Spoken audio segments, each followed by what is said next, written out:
Ukoliko biste napravili biljnu kombinaciju listova koprive, jedna od mojih omiljenih biljaka koju beskrajno volim i koristim vrlo često u svojim recepturama, lista breze, takođe jedne biljke koju mnogo volim, u kojoj imam ogromno poverenje, zlatnice, možda najmoćnije biljke za rešavanje svih problema urogenitalnog trakta, bubrega, mokraćne bešike, rastavića, najmoćnijeg čistača organizma, troskota, ivanjskog cveća, onda ste zapravo napravili jednu zaokruženu kombinaciju koja će vam pomoći da vaš organizam okrenja funkcionišu besprekorno, koja će vam pomoći da izbacite višak nagomilane tečnosti iz organizma, da se osjećate lakše, sprečavat će recimo oticanje nogu, što je vrlo čest problem, posebno u letnjim mesecima. Naravno, ukoliko želite da oslabite, da smršate, ove kapi će biti, ova kombinacija biljaka će biti dobra kombinacija da postignete taj željeni cilj. Možete naravno da pijete čaj od kombinacije ovih biljaka, ali je još jednostavniji način da koristite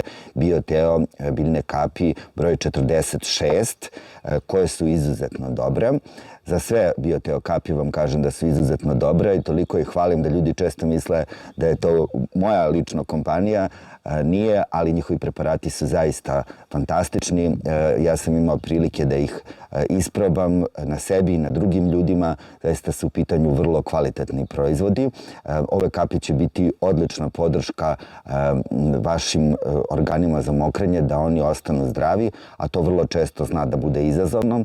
Dakle, ukoliko spadate u onu grupu ljudi kojih se infekcije mokraćnih kanala, mokraćne bešike često pojavljuju, koje zapravo imaju samo osetljiv taj trakt ili želite da izbacite višak tečnosti iz organizma, biljne kapi Bioteo broj 46.